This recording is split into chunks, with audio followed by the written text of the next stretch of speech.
is not implemented.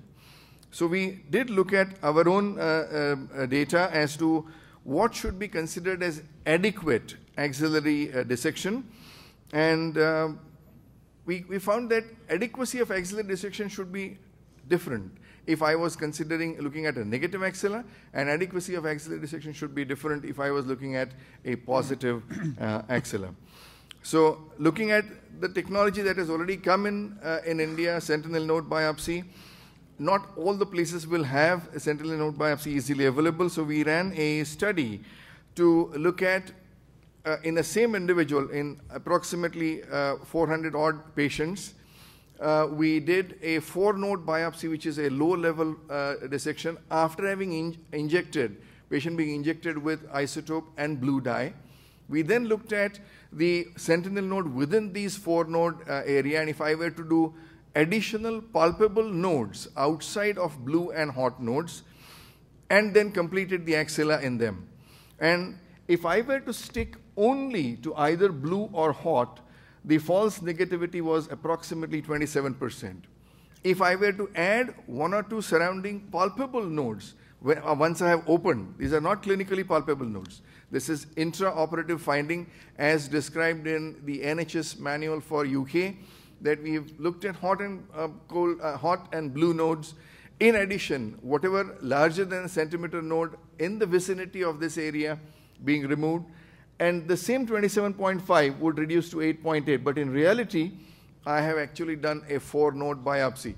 So if I were to do untargeted, neither isotope nor blue dye, I was reducing my cost remarkably in implementing or predicting what the axilla is, and my false negativity was same. This exercise was repeated in 2 other hospitals, one in Delhi and one in Coimbatore, south of India, and the findings were exactly same. So we do have either standardizing some procedure or we need to let the individuals know that this is not that one should stop only at doing a radioisotope or radioisotope plus blue. In addition, few additional things needed to be done, or to be on safer side, remove lower reaches, confirm that it is negative, and then you may not do a complete axillary dissection. When it comes to positive axilla, doing only level 1 and 2 versus level 3, here is an exercise in 1529 consecutive patients, removing level 1 and 2 and level 3 being removed separately. That's the kind of nodes that are positive at level 3. And I wonder, even if my intention was cure, if I were to leave behind disease in loco-regional area, to what extent my medical oncology or radiation oncology colleagues would be happy and would consider that is it okay that the patient will be cured of her disease.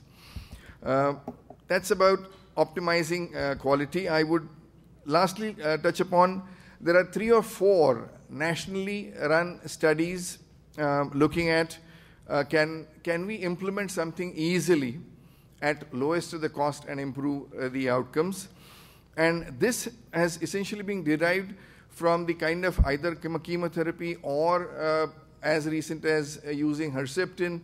I may have about 20% of the patients who are eligible to receive Herceptin adjuvant, but I'm able to actually give it only in 2% of the patients. So although I want to give this treatment, I'm unable to deliver this treatment. So what I'm looking at is, can we create in our own environment something that can be implemented? And this was a study which was done. I'll quickly run through it. As a cheap intervention, a simple intervention prior to surgery in the form of a single injection of progesterone. And the thought process behind this, I'm sure there are individuals in this hall who have heard of timing of surgery during menstrual cycle, and surgery performed during the first half of the menstrual cycle when estrogens are high versus surgery performed when progesterones were high. That's ovulation. That's day 1 of the previous menstrual cycle, and that's day 1 of the next menstrual cycle. So surgery performed here had much worse outcome versus surgery performed here. And in this cohort of patients, a blood sample was drawn in 1991, that was a retrospective analysis, wherein the survival was proportionate, directly proportional to the circulating progesterone levels. With that background, that's the summary of the meta-analysis of all the published trials showing that there was a 15% reduction in mortality, and this was confined to in node-positive patients. So this was a study which looked at giving a single injection of progesterone 4 days prior to surgery, and the plan was to do it in 660 patients with that kind of statistical power, but was increased to 1,000 patients to allow easy analysis in node positive, a subset analysis in node positive at the first interim. That's the trial schema. Operable breast cancer patients, T1, T2, randomized to as and when they came in, they had surgery or received a single injection of progesterone. The cost of this injection, 500 milligram, is $1.50 in India, followed by surgery within 4 to 5 days and the standard adjuvant treatment. They were stratified by menopausal status and T size. That's the distribution of menopausal status and T size, which was identical on either side. You will note, as it is seen in majority of the developing world, a great majority were premenopausal, around 47 years of age, and the median tumor size was 3 centimeters. They have had identical treatment. Their distribution of prognostic factors was also identical on both sides, and they received the standard adjuvant treatment in those days. This is in the last 10 years. Great majority received anthracycline base. That's the disease-free survival when all patients are considered 3.7%, which does not reach statistical significance. But in node positive, which was powered, the trial was powered to perform this analysis, there was a 10.6% difference in the disease-free survival in node positive subgroup, which reached statistical significance. And the overall survival had exactly same trend, which did not reach statistical significance, 1.8, and in node positive, it reached significance, 8.9% at a median follow-up of 5 years.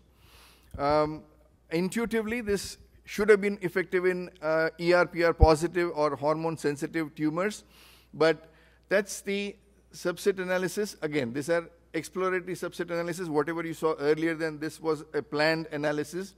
That's the subset which is ER/PR negative and control.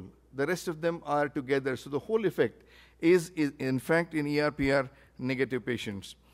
This effect is not seen entirely in CRB2 positive patients. It is confined to CRB2 negative patients in all comers, but the largest effect was seen in node positive CRB2 negative, and this was further the subset. Of course, these are subset exploratory analysis in triple negative patients. That's the kind of difference between giving a single injection of progesterone versus control. What I wanted to give you a flavor was that there are 2 or 3 other similar kind of trials with the low-cost intervention at a very short time, which has been the focus of our running clinical practice and running the endeavor of clinical research in India. Thank you very much.